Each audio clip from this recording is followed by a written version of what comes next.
आज हम एक डरावनी कहानी सुनने वाले हैं, लेकिन सिर्फ सुनेंगे नहीं, हम इसकी कह सकते हैं चीर-फाड़ करने वाले हैं। हम समझेंगे कि डर और सस्पेंस आखिर पैदा कैसे किया जाता है, कहानी लिखने वाले कौन-कौन से तरीके अपनाते हैं। चलिए इस कहानी की बनावट को परत दर परत खोलकर देखते हैं। तो चलिए कहानी के पहले धागे को पकड़ते हैं, वो आवाज।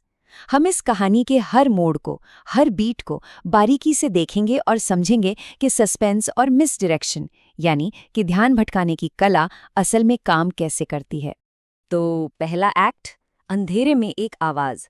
देखिए, हर अच्छी हॉरर कहानी की तरह इसकी शुरुआत भी एक बिल्कुल नॉर्मल, जानी पहचानी जगह से होती है, लेकिन फिर लेखक उसमें एक ऐसी चीज डाल देता है जो वहां नहीं होनी चाहिए, एक गड़बड़। और ये हॉरर का एक क्लासिक रूल है ना, कि सबसे महफूज जगह को ही सबसे खतरनाक बना दो। एक बच्चे का बेडरूम, मतलब इससे ज्यादा सेफ जगह क्या होगी? और उसी जगह को एक अनजानी आवाज की वजह से खतरनाक बना दिया गया है। और एक और बात गौर करने वाली है, उसके माता पिता उसकी बात को टाल देते हैं। मतलब अब आरव इस डर का सामना करने के लिए बिल्कुल अकेला पड़ गया है। यहाँ अनकैनी का कॉन्सेप्ट बहुत ही खूबसूरती से इस्तेमाल हुआ है। एक साधारण सी अलमारी जो हम सबके कमरों में होती है, उसे ही डर का सोर्स बना दिया गया है। असल में ये चीजें इसलिए ज्यादा डराती हैं क्योंकि खतरा बाहर से नहीं, बल्कि हमारे अपने घर की रोजमर्रा की चीजों से ही पैदा होता है।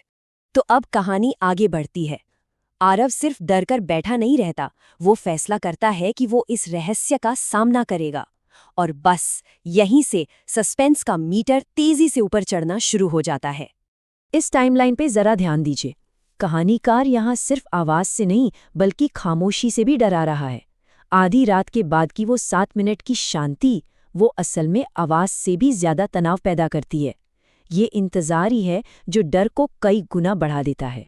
और फिर डर का लेवल और बढ़ जाता है। अब आवाज फिजिकल हो रही है। वो धीमी छर्रर की आवाज और दरवाजे का बस 1 इंच खुलना, ये साफ इशारा है कि जो भी अंदर है वो अब सिर्फ आवाज नहीं करना चाहता, वो बाहर आ रहा है।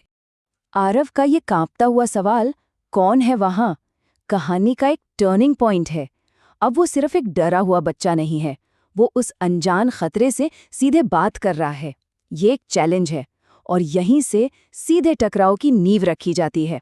और जवाब में जो मिलता है वो रोंगटे खड़े कर देता है। बस एक फुसफुसाहट। आरव, जरा सोचिए, अलमारी के अंदर जो भी है वो कोई ऐसा वैसा मॉन्स्टर नहीं है। अरे वो तो उसका नाम जानता है।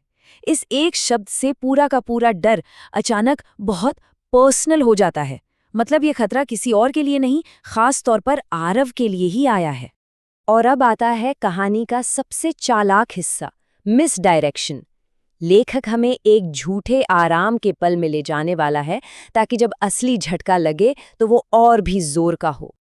और देखिए अंदर क्या है, कुछ भी नहीं। करीने से टंगे कपड़े, लाइन में रखे जूते, सब कुछ बिल्कुल नॉर्मल। ये हमारी उम्मीद के बिल्कुल उलट है, और ये जानबूझकर किया गया है। लेखक हमें और आरव को, दोनों को एक गहरी सांस लेने का मौका दे रहा है। लेकिन यही राहत का पल कहानी का सबसे बड़ा जाल है। देखा, कुछ नहीं है। जैसे ही आरव ये सोचता है, वो जाल में फंस चुका है। कहानी का असली ट्विस्ट ठीक इसी पल के लिए बचा कर रखा गया था। और अब चौथा अध्याय, जहां सारा खेल पलट जाता है।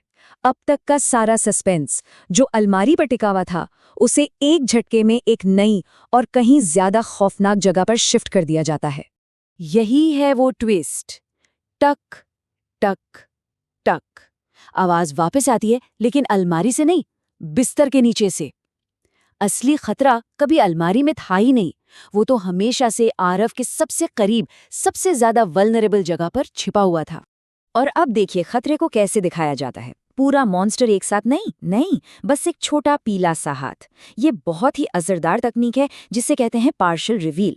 लेखक हमारे दिमाग को खाली जगह भरने के लिए छोड़ देता है, और यकीन मानिए, हमारी कल्पना किसी भी स्पेशल इफेक्ट वाले मॉन्स्टर से ज्यादा डरावनी चीज बना सकती है। और फिर उस हाथ की डिटेल्स, बहुत लंबी उंगलियां, बहुत तेज नाखून, ये छोटी छोटी बातें ही उसे और ज्यादा अमानवीय और खौफनाक बनाती हैं। ये इंसानी हाथ जैसा है, पर है नहीं। और फिर चेहरा सामने आता है। यहाँ भी वही ट्रिक है, इंसानी फीचर्स को बस थोड़ा सा गलत कर दो। बड़ी काली आंखें और एक ऐसी मुस्कान जो ज़रूरत से ज़्यादा खिंची हुई है। ये किसी बड़े से दैत्य से कहीं ज़्यादा परेशान करने वाला है, क्योंकि ये लगभग हमारी तरह है, पर है नहीं। और फिर वो फुसफुसाता है, तुम्हारी अलमारी तो बस एक चाल थी। ये एक लाइन सब कुछ बदल देती है।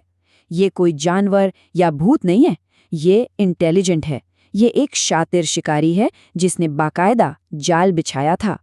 और आखिरी कील ठोकती है ये लाइन, हम इंतजार कर रहे थे कि तुम दूसरी तरफ देखो। अब डर सिर्फ उस चीज का नहीं है जो बिस्तर के नीचे है। डर इस बात का है कि उसने आपकी साइकोलॉजी के साथ खेला है।